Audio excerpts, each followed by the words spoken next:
This video is brought to you by AKSIAS. So ఇప్పుడు మనం చూడబోయే టాపిక్ భారత్కి చాలా ఇంపార్టెంట్, చాలా ప్రాముఖ్యమైనటువంటి వ్యక్తి. ఈ మధ్యకాలంలో ఈ వ్యక్తిని చంపడం జరిగింది, హత్యకు గురైనారు. Japanese longest serving prime minister Shinzo Abe. So న్యూస్లో ఎందుకున్నారు నేను ప్రత్యేకించి చెప్పాల్సిన అవసరం లేదు. అయితే షింజో అబే ప్రైమ్ మినిస్టర్గా ఉన్నటువంటి రోజుల్లో భారత్కి జపాన్కి మధ్య ఉన్నటువంటి సత్సంబంధాలు చాలా అద్భుతంగా పెరిగినాయి. అవి ఏంటి అనేది చూద్దాం. అంటే దౌత్యపరంగా ఏ రకంగా పెరిగినాయి, న్యూక్లియర్ డీల్కి సంబంధించి, న్యూక్లియర్ డీల్ అంటే అణు ఒప్పందానికి సంబంధించి మనకు కొన్ని ఉపయోగాలు జరిగినాయి ఆయన వల్ల.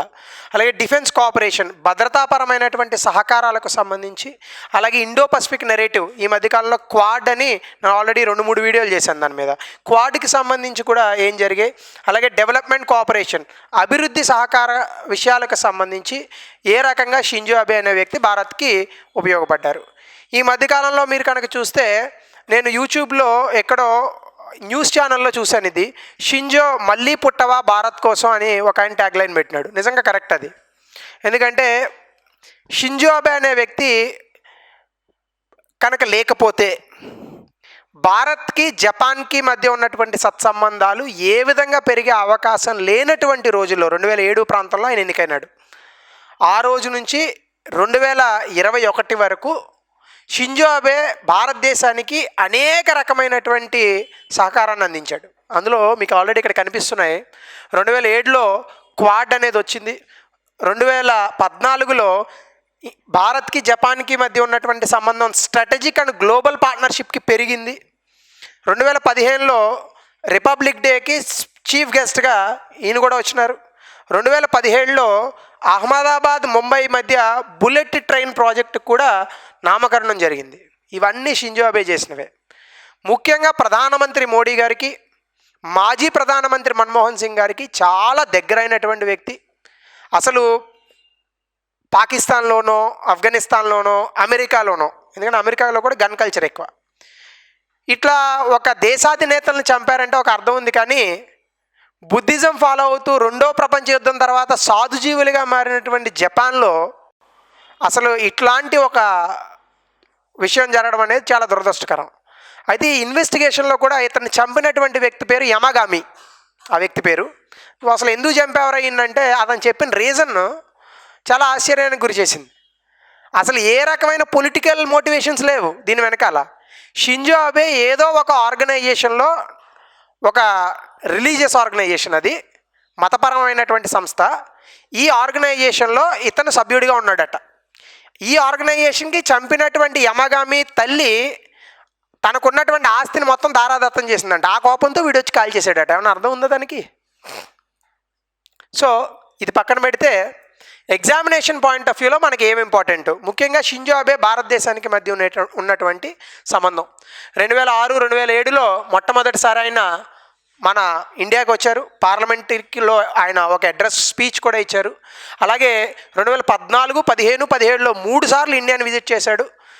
ప్రైమ్ మినిస్టర్ హోదాలో ఉండి జపాన్ నుంచి ఎక్కువ సార్లు భారత్ని విజిట్ చేసినటువంటి ఒకే ఒక్క ప్రధాని షింజో అబే.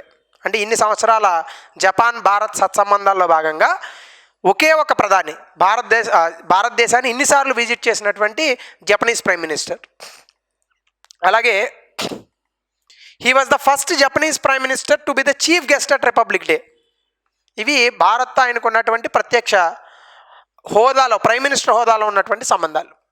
బైలేటరల్ టాక్స్ అంటే ద్వైపాక్షిక సంబంధాలకు సంబంధించి global partnership between Japan and India 2001లో, global partnership between Japan and India 2001లో భారత్కి జపాన్కి మధ్య ఉన్నటువంటి ఒక స్నేహపూర్వకమైనటువంటి సంబంధం. దీన్ని మరొక ఎత్తుకు తీసుకెళ్ళాడు ఆయన 2007లో. 2007లో ఈయన ఎప్పుడైతే ప్రైమ్ మినిస్టర్గా ఇండియాకి వచ్చాడో అప్పుడు కన్ఫ్లుయెన్స్ ఆఫ్ 2 సీస్, అంటే ఇండియా కింద ఉన్నటువంటి దాన్ని ఇండియన్ ఓషన్ అని పిలుస్తాం, జపాన్ ఉన్నటువంటి ప్రాంతాన్ని పసిఫిక్ ఓషన్ అని పిలుస్తాం. ఈ రెండింటికి మధ్యలో ఉన్నదే చైనా. చైనా దుందుడుకు చర్యల్లో భాగంగా ఇండియన్ ఓషన్లో ఉన్నటువంటి భారత్ లాంటి దేశాలు ఇబ్బంది పడుతున్నాయి, పసిఫిక్ ఓషన్లో ఉన్నటువంటి జపాన్ లాంటి దేశాలు ఇబ్బంది పడుతున్నాయి. ఇప్పుడు ఈ రెండు దేశాల్లో ఉన్నటువంటి, ఈ రెండు సముద్రాల్లో ఉన్నటువంటి దేశాలని కనుక కలిపితే చైనా దుందుడుకు చర్యలకు మనం అడ్డుకట్ట వేయొచ్చని మొట్టమొదటిసారి గుర్తించినటువంటి వ్యక్తి ఈయన. అందులో భాగంగానే confluence of two seas, Indo Pacific అనే పేరు వచ్చింది.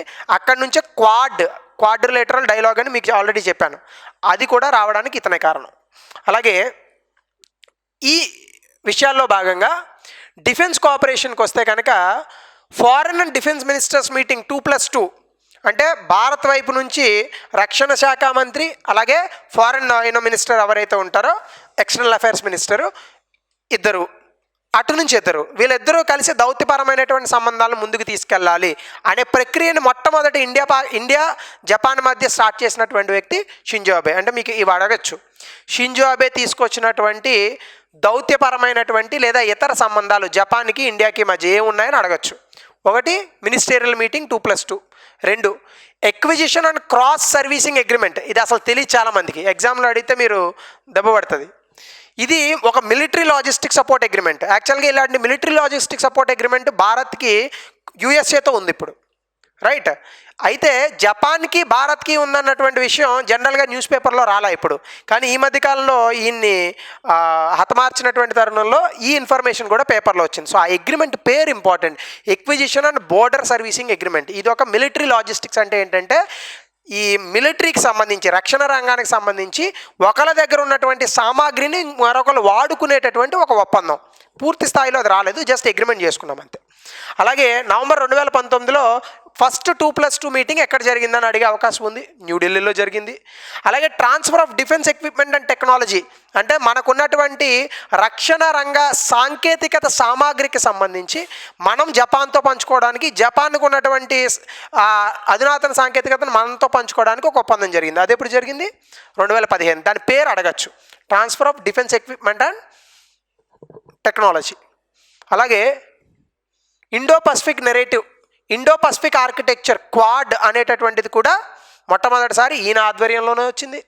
Abe spelled out his vision of confluence of the seas in 2007 speech where the quad was formed. అంటే ఈ క్వాడ్రిలేటరల్ డైలాగ్, నలుగురు ఉంటారు, India, Japan, Australia, United States of America, ఈ 4 దేశాలు కలిస్తే క్వాడ్ అంటాం. దీని గురించి ఆల్రెడీ వీడియో చేశాను, లింక్ వస్తుంది, కావాలంటే చూడొచ్చు. సో ఈ క్వాడ్ దేశాలు 2007లో ఫామ్ అయినప్పటికీ ఆస్ట్రేలియాలో మారినటువంటి రాజకీయ పరిణామాల కారణంగా ఈ క్వాడ్ మళ్ళీ కూలిపోయింది 2012 ప్రాంతంలో. మళ్ళా ఈ క్వాడ్ని తెరపైకి తెచ్చినటువంటి వ్యక్తి మళ్ళా షింజో అబే. అంటే మొదలెట్టిన వాడు ఈయనే. అది కూలిపోయినప్పుడు మళ్ళా దాన్ని రివర్స్ చేసి మళ్ళీ దాన్ని తెరపైకి తీసుకొచ్చిన వాడు ఈయనే. ఈ రోజున క్వాడ్ని చూసి చైనా అంతో కొంత భయపడుతుంది అంటే ఖచ్చితంగా అది షింజో అబే చేసినటువంటి చలవే. ఎందుకు అంటే చైనా నుంచి ప్రత్యక్షంగా మొట్టమొదటి దెబ్బ పడేది ఎవడికి? ఇండియాకే. సో ఖచ్చితంగా క్వాడ్ అనేటటువంటిది ఇండియాకి దొరికినటువంటి ఒక మంచి ఆయుధం ఇప్పుడు చైనాని కొంత కంట్రోల్ చేయడానికి. సో ఆ రకంగా 2007లో ఈయన కన్ఫ్లుయెన్స్ ఆఫ్ సీస్ అందులోంచి వచ్చిందే ఈ quad. It collapsed in 2017.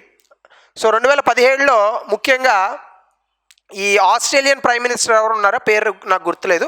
So ఆయన కారణంగా ఇది క్వాడ్ కూలిపోయింది, కానీ దీన్ని మళ్ళీ రివైవ్ చేసినాడు ఈయన, అంటే క్వాడ్ని మళ్ళీ పునర్నిర్మించినాడు. అలాగే డెవలప్మెంట్ కోఆపరేషన్, మనకి షింకాన్సేన్ సిస్టమ్ అని ఒకటి ఉంది. యాక్చువల్గా దాన్ని బుల్లెట్ ట్రైన్ అంటారు, అది జపనీస్ నేమ్. దీన్ని ఇండియాలో అహ్మదాబాద్, ముంబై మధ్య ఒక బుల్లెట్ ట్రైన్ నిర్మాణం చేయాలని ఆ రోజు ఉన్నటువంటి ప్రభుత్వం అనుకుంది. 2015లో మన మోడీ గారు ప్రకటించడం కూడా జరిగింది. సో జపాన్ దగ్గర మాత్రమే, అలాగే చైనా వద్ద మాత్రమే ఈ టెక్నాలజీ ఉంది ప్రపంచ దేశాల్లో. ఈ టెక్నాలజీని భారత్కి అందిస్తానన్నాడు ఆయన డైరెక్ట్గా. సో ఇది కూడా అంటే భారతదేశంలో అభివృద్ధికి సంబంధించి కొంత అధునాతనమైనటువంటి సాంకేతికతను కూడా జపాన్ మనకు అందించేటటువంటి ప్రయత్నం చేసింది. దానికి కూడా షింజో అబేయే కారణం. అలాగే India Japan formed act east forum అని ఒకటి ఉంది. అంటే మనకి సౌత్ ఈస్ట్ ఏషియన్ నేషన్స్కి ఒక ఆర్గనైజేషన్ ఉంది, ఏషియా అని అంటారు దాన్ని, association of south east Asian nations అని. అందులో భారత్ ఎప్పుడు కూడా భాగం కాదు, కానీ యాక్ట్ ఈస్ట్ ఫోరం అనేటటువంటి దాంట్లో భారత్ భాగం. అంటే సౌత్ ఈస్ట్ ఏషియన్ నేషన్స్ ఏవైతే ఉన్నాయో ఈ దేశాల మధ్య వాణిజ్యపరమైనటువంటి ఆర్థిక సంబంధమైనటువంటి విషయాలను పెంపొందించేందుకు గాను జపాన్ భారత్తో జతకట్టి ఒక యాక్ట్ ఈస్ట్ ఫోరం అనే దాన్ని తీసుకొచ్చింది. దీనివల్ల భారత్కి ఈశాన్య రాష్ట్రాలు ఏవైతే ఉన్నాయో వాటిని అభివృద్ధి పదంలో నడిపించడానికి ఒక అవకాశం దక్కుతుంది. సో దీన్ని కూడా ప్రారంభించింది ఆయన, యాక్ట్ ఈస్ట్ ఫోరంని, మన మోడీ గారు plus Shinzo Abe and India. So the 2 countries, Modi గారు కాదు, కాంగ్రెస్ గవర్నమెంట్ ఉన్నప్పుడు కూడా వచ్చింది అది. The 2 countries also plan joint projects. అంటే మాల్దీవ్స్, శ్రీలంకలో చైనాకి వ్యతిరేకంగా కొన్ని కొత్త ప్రాజెక్టులు తీసుకురావడానికి కూడా మళ్ళీ ఎవరి కారణము?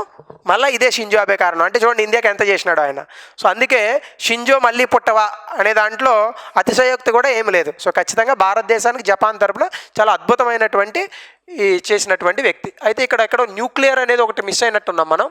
సో న్యూక్లియర్ అనేది నేను చెప్తాను. న్యూక్లియర్ అంటే ఏంటంటే మనకి జనరల్గా 2008లో ఇండో యుఎస్ న్యూక్లియర్ డీల్ జరిగింది. ఈ న్యూక్లియర్ డీల్ ఏంటంటే మనకి 2008లో జరిగినటువంటి న్యూక్లియర్ డీల్కి 1998లో మనకు ఒక కాన్సెప్ట్ రిలేట్ అయి ఉంది. మనం 1998లో అధునాతనమైనటువంటి న్యూక్లియర్ వెపన్స్, అణ్వాయుధాలను సమీకరించుకున్న తర్వాత అమెరికా, మిగతా దేశాలు మన మీద ఆంక్షలు విధించాయి. అంటే G5 దేశాలని కొన్ని ఉంటాయి మనకి. ఇన్ జనరల్గా మనకి ఐక్యరాజ్య సమితి తెలుసు కదా, ఐక్యరాజ్య సమితిలో ఐక్యరాజ్య సమితి భద్రతా మండలి అని ఒకటి ఉంటుంది. అందులో 5 దేశాలు ఉంటాయి. ఎవరు? USA, UK, China, Russia, France. ఈ 5 దేశాలకు మాత్రమే అణ్వాయుధాలు ఉండాలా, ఇంకెవరికి ఉండకూడదు. కానీ 1998లో మనం అణ్వాయుధాలు సమీకరించుకున్న తర్వాత ఈ అణ్వాయుధాల సమీకరణలో భాగంగా భారత్ సమీకరించుకుంది కాబట్టి భారత్ పైన ఆంక్షలు విధించినారు.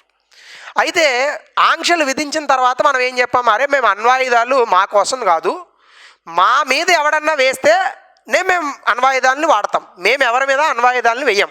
అంటే నో ఫస్ట్ స్ట్రైక్ పాలసీ దాన్ని తీసుకొచ్చినారు. అంటే ఇప్పుడు పాకిస్తాన్ యుద్ధం వచ్చింది అనుకోండి, మనం అణ్వాయుధం వేయం. పాకిస్తాన్ అణ్వాయుధం వేస్తే వాడు వేసాడు కాబట్టి అణ్వాయుధం మన మీద వాడి మీద వేస్తాం అంతే. So it's a deterrent policy.